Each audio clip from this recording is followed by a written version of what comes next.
Okay, Google, what's the weather going to be like today? Today in the Villages, it'll be partly cloudy, with a forecasted high of 87 and a low of 64. Currently it's 74 and partly cloudy.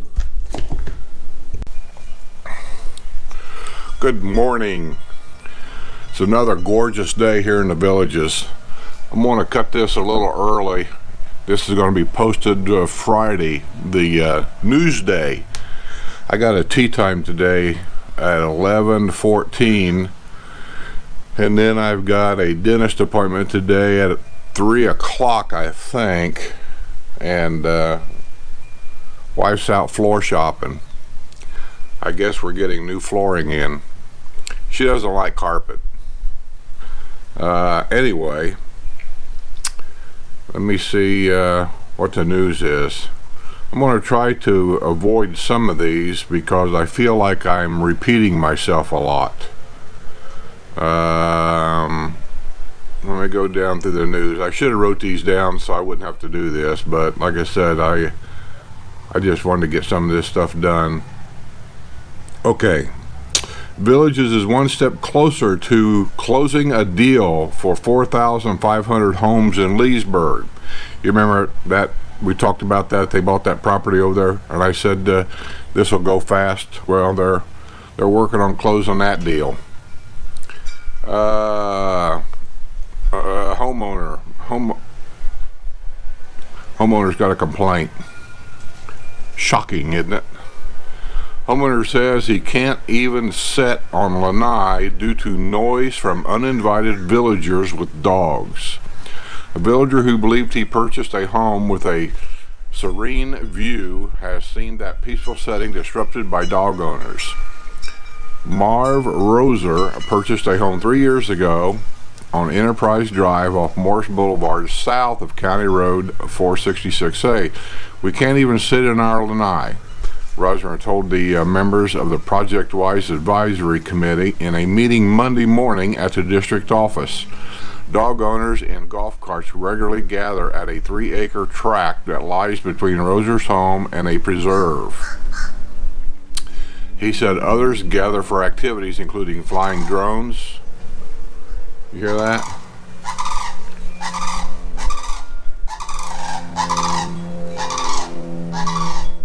I know you can't see that, but this is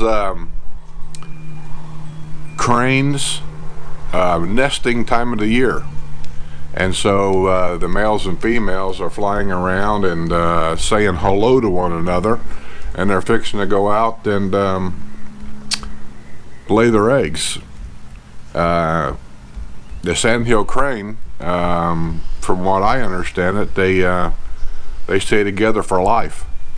So, and we have them come through our yard all the time, you know, looking for bugs and whatever, lizards, whatever they can find. So I like them. Anyway,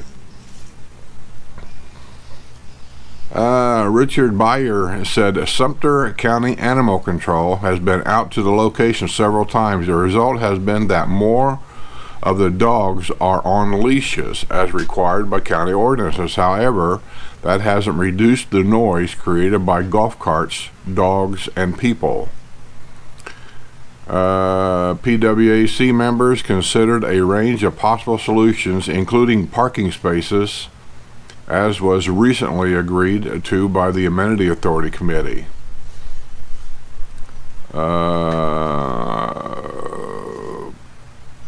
It just goes on about dogs. Dogs and dog owners here sometimes can be a problem.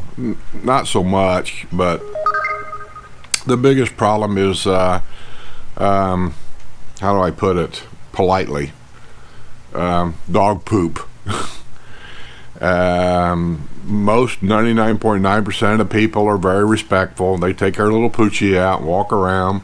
He makes a dump and these little bags, and they pick it up. I mean, that's it. But then it gets into a lot of other little problems, especially this time of year when the snowbirds are down, because a lot of the snowbirds either don't know the rules or they simply just aren't very respectful of them. And trust me, it's not just the snowbirds, but it's at this time of year it's more prevalent that they'll walk their dogs in the middle of the night because nobody will see them, and then they don't pick anything up. Or they decide they're going to go to the postal station and get their mail. Well, I'm going to take my dog with me at the same time and take him or her for a walk. So they use the area around the postal station as a dog bathroom. And they feel like because it's up there, they don't need to pick it up. And even the ones that do pick it up, they want to throw it in the trash cans at the postal station. And then so when you go up to get your mail sometimes, you have this odor that's always around the postal station. We don't seem to have that problem here yet, but our community's not that old yet. It seems like as the people in that community gets older, they get lazier. And so these are the things that happen. It's a constant argument down here about pets and the noises they make and the messes they make and so on and so forth. So if you come down with your little poochie, we have a dog. Our dog's curb trained. She never ever goes in somebody else's yard to urinate or whatever. I just don't believe in that. And when she does urinate or take a dump in somebody's yard, guess whose yard it is? Mine. And so I just don't do it. I don't want to get into the argument, so I just don't do it. Okay, let's see what else we got here.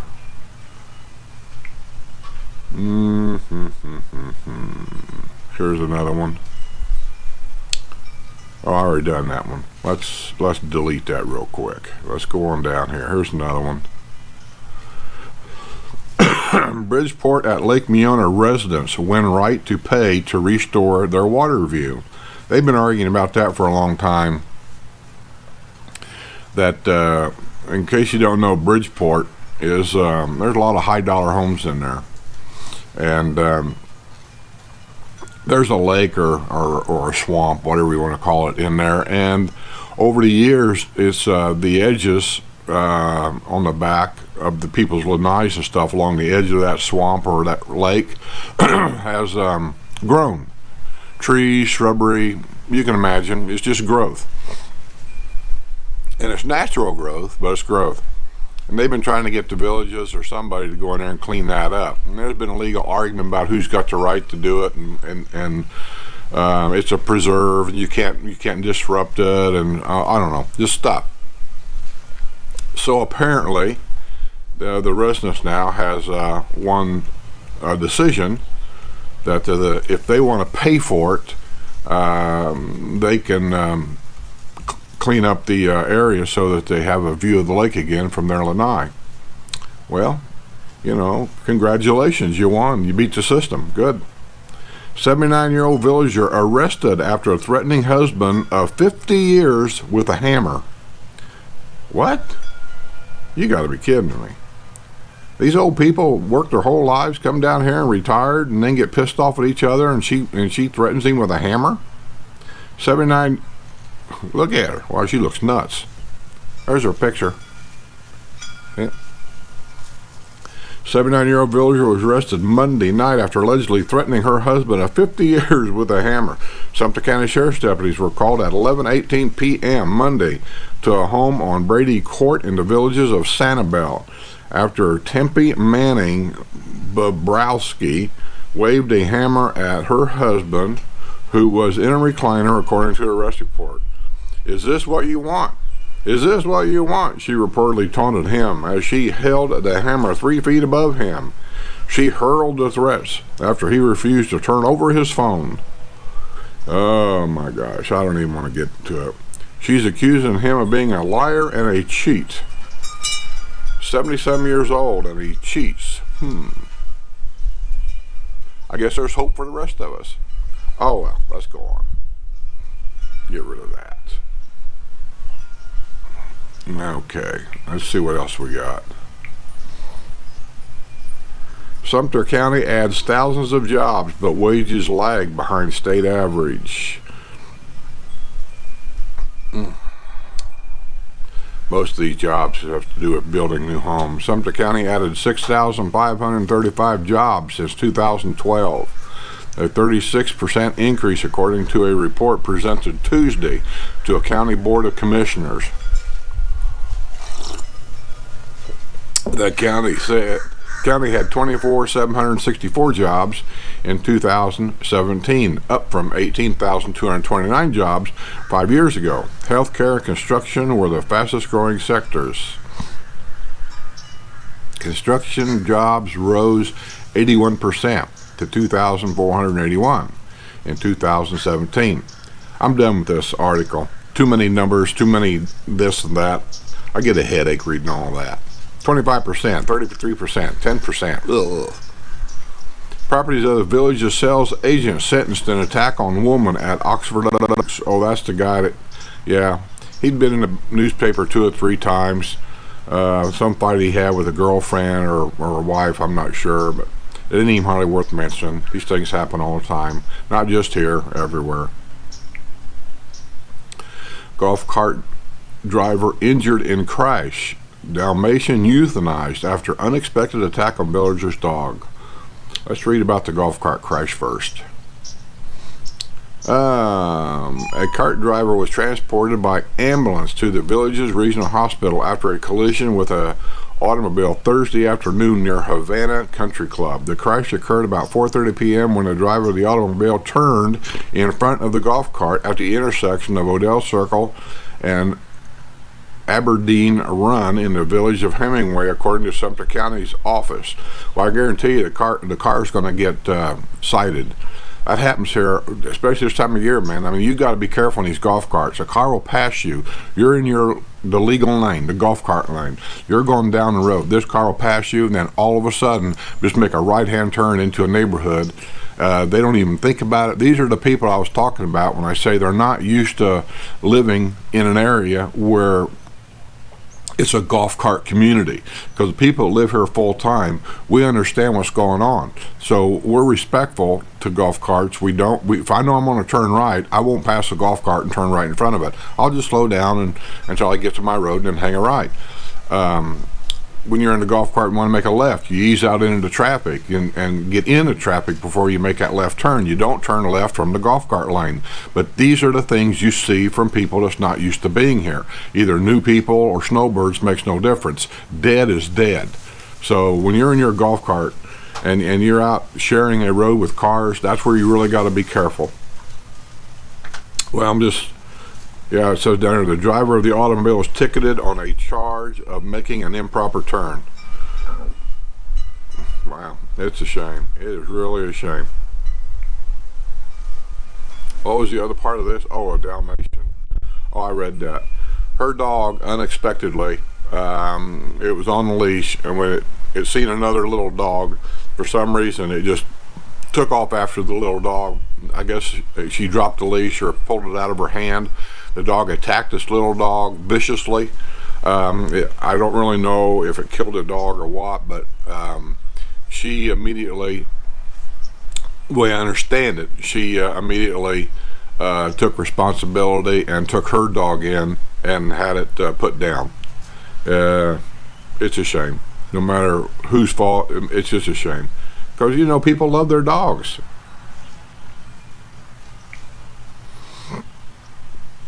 Villagers remain barred from home as sinkholes multiply in Calumet. I think I reported that it started out as 3, and then it ended up going up to 6, and then one of them opened up in the pond up there, and it drained the pond. So they're working on it, though. I saw it on the news this morning. I wish I could get up there and really take pictures for you, but I got a golf game today. Priorities, CDD 5 supervisors determined fate of speed bump at busy tunnel. Yeah. I'll see if I show you a picture of that. You see that picture? See that yellow thing going right across the road right there? That's a speed bump. I've always been amazed about why we need speed bumps for golf carts. Some of these whiny people around here, they whine about everything. And then just to shut them up, I think the Villages just gives in. And, they think that a golf cart going 22 miles an hour is way too fast, or they want a law passed where all seat belts are required. They got to have a law. I kind of get a little tired of it. I just wish these people would find something to do. Get a hobby. Good God, there's 2,700 activities here. Why are you sitting on your front porch and judging people as they drive by that they should have a helmet on? Or I don't know. I'll stop.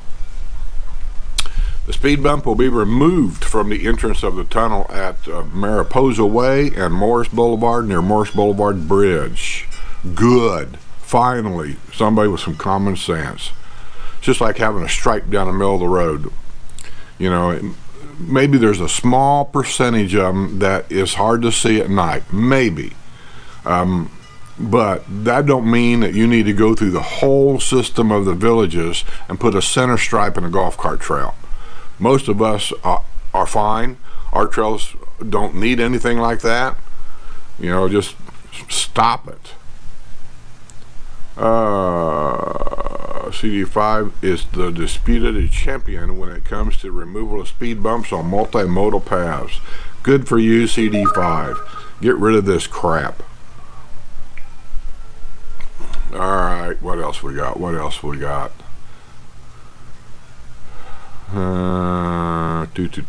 I have a lot of questions here for the next question and answer. Please keep in mind, whenever you ask a question, I don't mind answering the same question over and over and over again, but I've made a lot of videos about things around here, and probably 50% of the questions I get, I've already answered them several times, and they're in a video somewhere. Just kind of scroll through the videos, and you'll find them in there somewhere. It's hard for me to put a link up because I can't remember what videos got what, and maybe I need to start titling my videos in such a way that we'll know what's in there. But it's hard on the question and answer ones because, you know, I might answer 10 or 15 questions, and so anyway. A villager here who used to be a principal when 16 students were killed reflects on Travity. Yeah, he understands what's going on. But by the way, that's awful. You know, you gun owners and you NRA people, listen, you got your rights, and I am not one to take rights away from people. Never have been, never will be. But if you guys and your organizations can't get together and figure out an answer here that will be satisfactory for everybody, these kind of these kind of murders are going to force the government's hand, because we, the people that elect them, we're not just going to sit back and say it's okay, it doesn't happen that often, so 17 teenagers got killed, it's not a big deal. It is a big deal. If one gets killed, it's a big deal. How does a 16 or 17-year-old go into a store legally and buy a gun? How does that happen in the state of Florida? This is ridiculous. Laws need to be changed, and needs to be changed quick, because this is getting out of hand. Man without a gate card sought after damaging entrance gate in the villages. Yeah, this happens once in a while. You never know who these people are. Outside communities, Stonecrest is one. I can't think of all of them around us. They want access to our golf cart trails. Understandably, I understand why they want them. Here's the problem. We pay a monthly fee for these golf cart trails to be taken care of and to be maintained. So there are golf cart trails. They're not yours. So unless your community can work out some kind of deal with the villages where you're going to pay some kind of monthly fee, you don't have any access here. It's just that simple. We're a closed community. So what they do is they try to come in up there where they used to have what they called the Berlin Wall. And then they took the wall down, and then they put up this gate so that the villagers with cards would have access to go through that gate, going and coming. Well, other people outside want to come in and use our trails, but they don't have a card. Now, this may or may not be an outsider. This could be a drunken villager that just forgot his card, that he just wants to get in. So there's a picture of him. See him there messing with the gate? Guarantee you they'll find this guy. It may take them a while, but they will find this guy. That's what them cameras are for. When I told you that cars have to stop so they can take your picture from the front and the rear, this is the stuff that they catch right here. And when they catch him, he's going to pay for the damages, and they might even file charges on him. I guess that would constitute burglary, I guess, or breaking and entering. All right, let's see what else we got. Villagers news. Oh yeah, the Governor Scott had a planned trip to come to the villages, just to talk to people, I suppose, or answer questions or whatever. But he's had to cancel it because of the funeral. He's going to attend funeral services for those 17 young people that were murdered. All right. Oh, this looks like a familiar story. You people that have been watching this, I wish they just stopped this. Brian Edward Sharp. Let me show you his picture. There's his picture. See? Just a kid. A village of Belvedere couple's son was arrested after a road rage incident involving a 16-year-old Sunday night on County Road 466. The 16-year-old had been at the wheel of a white Ford F-150 involved in a minor crash with a vehicle driven by 30-year-old Brian Edward Sharp at 8:35 p.m. on County Road 466 and Tatanka Terrace, according to an arrest report from the Sumter County Sheriff's Department. The 16-year-old stayed in his vehicle, and Sharp walked up to the driver's side window. The teen said Sharp was upset and said he had just purchased the vehicle a week earlier. He said Sharp is about 6'1" tall, weighs 270 pounds, swung his fist through the window and struck him in the shoulder. A witness was there, and he verified all that kind of stuff. Let me get down here. Sharp was trying to scare the teen. Sharp was arrested on a felony charge of burglary with assault or battery. He was booked at the Sumter County Detention Center and released after posting a $5,000 bond. See, another, what, how old did it say he was? 30-year-old. Another 30-ish kid living with mommy and daddy. God, I just don't get it. You know, people say, well, he was just here temporarily, blah, blah. No, these kids move in here with mommy and daddy. They never go away. They never go away. And the odds are he ain't here to help mommy and daddy either, but common sense, people. Common sense. It's a lost art. Here we go. Oh, about the sinkholes. Here's this one came in today, I think, so this is a latest update. Trucks hauling in dirt to fill sinkholes in villages of Calumet Grove. Villagers watched Tuesday as a steady stream of dump trucks moved along the Torrey Pines cart path behind McLaren Terrace.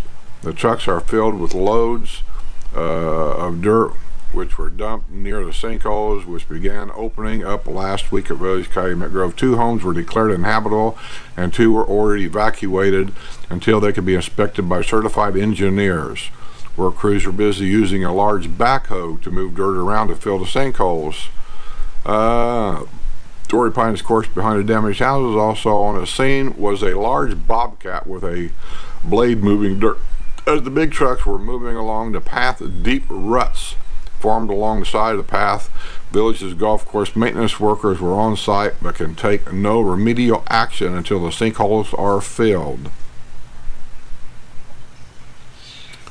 Yeah, I can show you a couple of the pictures here. There's the dump truck out there, and there's the large backhoe.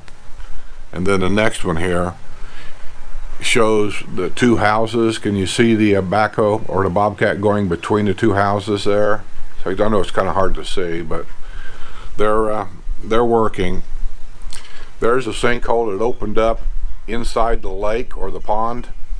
And if you notice how dry it is, I know you can't really tell, but that's what that is. That pond was totally drained. It's gone. Okay, what else we got? A silver alert was issued for 87-year-old man suffering from Alzheimer's disease. I relate. My father had Alzheimer's. There's a picture of the old guy. Pretty good looking guy for 87, isn't he? Silver alert has been issued for an 87-year-old Fruitland Park man last seen at a local car dealership. 11:30. He was last seen 11:30 a.m. Monday at Bill Bryan Dodge Chrysler Plymouth in Fruitland Park. I'm kind of skipping through here. He suffers from Alzheimer's disease. If you have any information his whereabouts, well, apparently they ain't found him. Poor guy. He's probably scared. He's probably lost. I try to burn in my memory these pictures in case I see the guy. Well, anyway. I think that's it for the week. Yep, that's it. So, remember, if you got any questions, email them to me. I'll do my best to answer them. Sometimes I don't know the absolute correct answer. I can kind of give you the gist of what's going on or how things are done. There is no perfect answer for a lot of things. I can only show you what I can show you, and I can only tell you what I know. And that's not to say that I know everything. I've said it 100 times. I absolutely do not. And I don't like the questions of what's the best way. There is no best way. You know? So what's the best flooring to put in your house? Well, I don't know. You know, we're looking at flooring now. Me personally, I like the idea of tile. If tile is permanent, it stays, it's never going anywhere, it never hardly wears out. I mean, there's some things that can happen, but basically it's a forever flooring. And that's the number one tile that or flooring that you see down here a lot. But my wife has been looking at the hardwood floor to go in our living room area. Okay. What am I going to do? You know, women run this place. So we may end up with hardwood flooring. We may not. I don't know. She's shopping again today. She shopped yesterday. She brought home samples. So I know we're going to be getting some new flooring. And whatever it is what it's going to be. So when that happens, I'll post to you. I'll take some pictures. I'll let you see how they install it.